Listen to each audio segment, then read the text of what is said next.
Fonds des promotions de l'industrie. Votre partenaire privilégié pour la réussite de vos projets. Mission d'évaluation du Fonds de promotion de l'industrie au Kasaï oriental, Mbuji-Mayi, au cœur du suivi des projets de développement.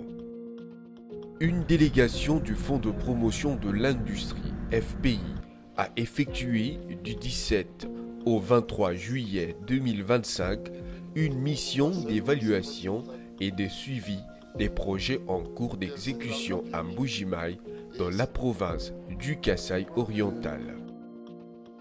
Conduite par le directeur adjoint aux études François Mpouila Mukendi, team leader de projet du Grand Kasaï, la délégation a été reçue par le gouverneur intérimaire Augustin Kayembe Moulemena. Une rencontre de civilité et de courtoisie qui a fait le point sur la relance des chantiers prioritaires de la province. Il s'en est suivi une séance de travail avec les entreprises chargées d'exécuter les projets. SADI pour les travaux de l'hôpital général des références de la Mouya, Limobac pour l'hôpital des Cancellets, en Transco pour le complexe scolaire Kalenda Mudishi, Caride pour l'unité de transfusion sanguine de Cancellets et les écoles primaires de Mopompa et Kanganga, ainsi qu'Échelle Construct pour le centre de santé du 4 janvier. La mission s'est appesantie sur le tas d'avancement de travaux de construction des hôpitaux, des écoles et de la centrale solaire financée par le FPI. Le constat est que plusieurs infrastructures sont presque terminées tandis que d'autres projets sont à l'arrêt. Au terme d'une réunion technique, François Mpouila a souligné que le retard observé dans certains chantiers est lié à plusieurs facteurs dont les problèmes techniques, la lenteur dans le décaissement des fonds et le manque de coordination entre les partenaires. Il a insisté sur l'engagement du FPI en faveur de la transparence, de la performance et de l'impact réel des projets sur les communautés locales. Pour les projets qui sont à l'arrêt, j'ai donné les raisons et bientôt ces projets vont recommencer. Nous sommes au regret de contredire ce que les gens disent. Le FPI est ouvert, qu'on fasse des investigations, qu'on nous prouve le décaissement qui a été fait pour qu'on parle du détournement. J'aimerais vous informer que les entreprises étaient sur une mauvaise lancée. Les entreprises ont réussi l'avance de démarrage. Je crois que l'Imobac a eu 9%, Gary de 8%, alors qu'ils avaient la possibilité d'élever jusqu'à 30%. Leurs banques ont estimé qu'au regard de leur flux d'activités financières entre eux et la banque, ils ne pouvaient pas leur donner 30%. Nous avions donné le montant que la banque a garanti pour que les travaux s'effacent. Et c'est ce qui a été fait. Mais nous les voyons aujourd'hui. Ils parlent d'un concept nouveau qui n'est pas dans les domaines de passation des marchés. Ils parlent de solde sur l'avance de démarrage, là où ils ont déjà facturé et le projet est en exécution. Que nous sommes là parce que nous nous sommes engagés aux côtés de la banque, qui n'est pas notre travail, pour montrer à la banque que l'argent sur ces projets existe dans les comptes, mais pour que nous puissions décaisser, il faut que les entreprises nous présentent les factures approuvées par le bureau de contrôle et surveillance avec les attachements qui serviront d'un contrôle ultérieur.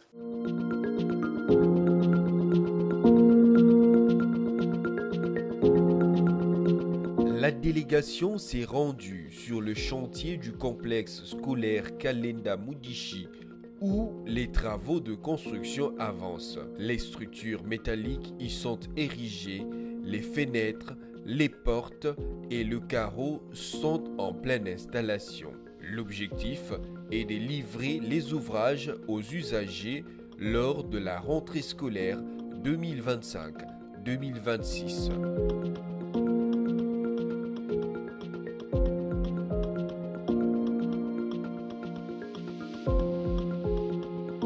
L'autre temps fort de la mission, c'est la visite de la centrale solaire des Chipuka. Aux côtés des ingénieurs de HAC PGESCO, le FPI a procédé à une nouvelle évaluation technique du site après une longue interruption de travaux. Cette visite s'inscrit dans le cadre des instructions de la Première ministre qui a recommandé au FPI de relancer les travaux de la centrale photovoltaïque en toute urgence. La visite d'aujourd'hui, c'est dans le cadre des travaux préparatoires pour voir comment répondre à l'autorité sur base des éléments que nous avons du contrat, les éléments de passation de marché et aussi l'état même du site pour qu'il puisse nous donner les orientations pour voir comment nous allons procéder. Nous voulons nous imprégner sur les terrains. Je crois qu'en venant, vous nous avez vu faire la descente le long de la clôture. Il était question qu'on puisse faire les couloirs à l'extérieur, à l'intérieur, pour éviter que si, comme nous sommes dans la saison sèche, s'il y a le feu, qu'il puisse venir vers les installations. Et nous avions apprécié, le partenaire HAC a pris aussi cela en charge. Ils sont en train de faire de l'autre côté. Mais par rapport à l'appropriation du projet, nous venons d'apprendre avec beaucoup de satisfaction que le chef du village lui-même est venu avec ses gens pour nettoyer du côté gauche de là où nous nous trouvons du site. Mais je puis vous dire que l'essentiel des équipements de ces sites, comme vous pouvez le remarquer, vous avez les panneaux qui sont de l'autre côté, vous avez les câbles. Dans les conteneurs, vous avez les batteries. Et à Matadi, il y a les 2 transformateurs qui sont arrivés, qui devraient être installés à Bakenda au niveau de la sous-station. Et nous avons le système SCADA qui est à l'OFIDA au niveau de Kinshasa. Ce sont tous ces éléments que nous allions fixer pour permettre que lors de notre nouvel échange avec les partenaires, que nous puissions leur donner les positions de ces équipements que nous voulons déjà amener sur le site comme on a amené les autres, afin qu'ils puissent venir pour relancer les travaux. La mission du Fonds de promotion de l'industrie, FPI, a été bien accueillie par la population de Mbuji-Mayi, impatiente de l'aboutissement de nombreux projets salutaires pour la région. Ces infrastructures vont sensiblement améliorer les conditions de vie de la population, les services sociaux des bases et stimuler la croissance économique. Fonds de promotion de l'industrie. Votre partenaire privilégié pour la réussite de vos projets.